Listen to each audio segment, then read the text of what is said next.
What is going on, everybody? Welcome back to the channel. Aftersound here, bringing you Splinterlands content every single day. We also stream here regularly as well as on Twitch, so make sure you come by and say hello. This video is also brought to you by my music, which is available anywhere you stream music under the name Aftersound. So check it out. Let me know what you think, and I appreciate the support.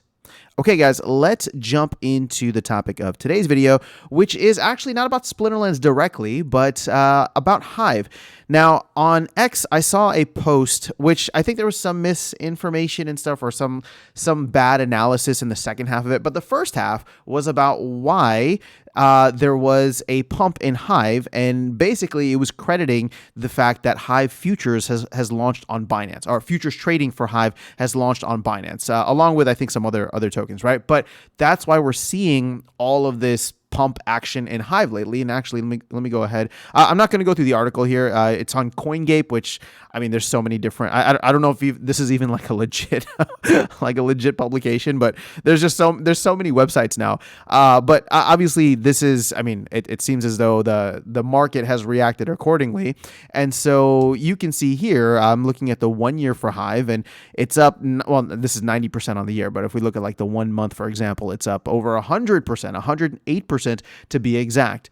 So what does this mean? What are the long-term implications, and why is this important? Okay, well, basically this all goes back to, should Splinterlands have left Hive, right? Remember, we were having that conversation maybe 6 months ago or 7 months ago last summer, when Matt was putting together that proposal for HBD, right, to get the DHF to get HBD from the Hive DAO. And so it's like, yes, I think we all understand that where Hive is in the pecking order, and you can actually see it here, number 246. So it's not even like a top, I mean, it's barely a top 250 coin. It's not top 100, right? There's a ton of chains out there that people know, that people love, that people have tons of capital on. But here's the thing. With Hive now hopefully becoming a little bit more legitimate in, at least the futures market, and if we start to see more pump action like this, and in fact, I'd be curious. So before we go any further, 340 million is where Hive is at right now. It's 67, almost 68 cents, and that in a sense, right, is while I'm looking this up, that is bringing up SPS and DEC, just because that that's where the liquidity pools are. So all of that is kind of indirectly benefiting us with Splinterlands tokens. But even more so, I think it would be beneficial in the sense of, if Hive starts to look more legitimate and people see it because it's either pumping, or they want to get involved with futures, or they want to just do more research on the chain, that is another way, yet another way that they could come in and find Splinterlands, right? If they're looking for games, if they're looking for projects, what's there on this chain? Oh, here's a project that's been around through 2 bear markets, right? 6.5 years at this point, almost 7 years.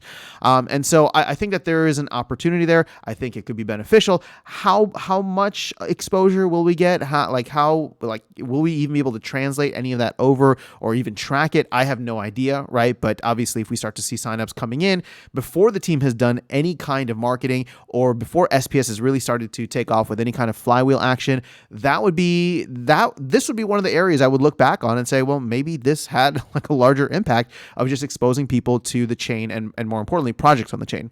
Now, if I'm looking here, this is like 1.1, 1.14, right? Obviously it's Axie Infinity, so how serendipitous. We have another gaming project here. But Hive, I guess at this point, Hive would have to like do a 3 to 4x, right? Maybe 3 to 3.5x from where it's at right now, which would be, let's go back to Hive.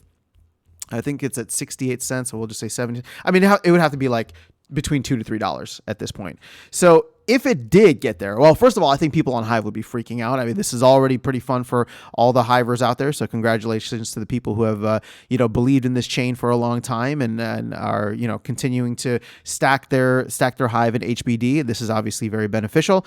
This actually is also beneficial for the DAO. So I do want to get to that for a second, make sure we don't miss that, because keep in mind that the DAO did, and I had a video on this, and I'm not going to be able to pull up the side-by-side right now, but the DAO did swap its ETH for Hive when we were trying to get that proposal passed.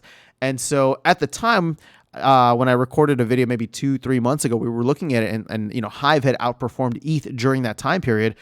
I mean, just based on this right now over the past month, I think that Hive is continuing to do even better, right? Because now we're up to over 100% over the last month. ETH obviously is not over 100%. It hasn't even hit a new all-time high yet. So, and sorry, I'm not trying to bash ETH. I'm just saying like it's not going to have the same percentage gains. So the DAO is now sitting on a hefty gain, right? Which is something that we may need to discuss in the future. I don't think that we should be selling out of Hive now necessarily. And more importantly, here's the thing. I think we powered it up. So even the unstaking process would take like 13 weeks.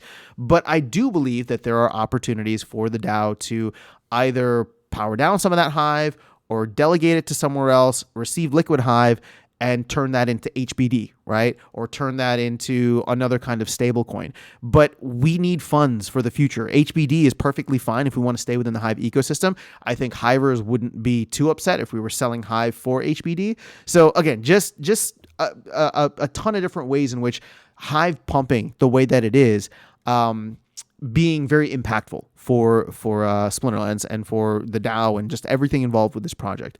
So just want to share that with you guys. Again, I thought the article was interesting. I think the fact that it shows that Hive is not like a dead chain, right? Like in the sense, well, let me put it this way. Not a dead chain in the sense where like, hey, somebody still thinks that you can make money here. Binance still thinks that money, people can make money here, and people are coming in and speculating on it. And if this starts to be one of those things where it's like, hey, you know what? This actually has 3-second transactions. This blockchain has 3-second feeless transactions. This might be something interesting. Oh, there's a game built on it already. It's been around for a while. That kind of word of mouth narrative that could spread around could make things very interesting, is all I'm going to say. So just want to share this with you, kind of like tangentially related news to Splinterlands, but let me know your thoughts in the comments below. That is all I have for you guys in this video. I'll catch you all in the next one and see you around the game. Take care.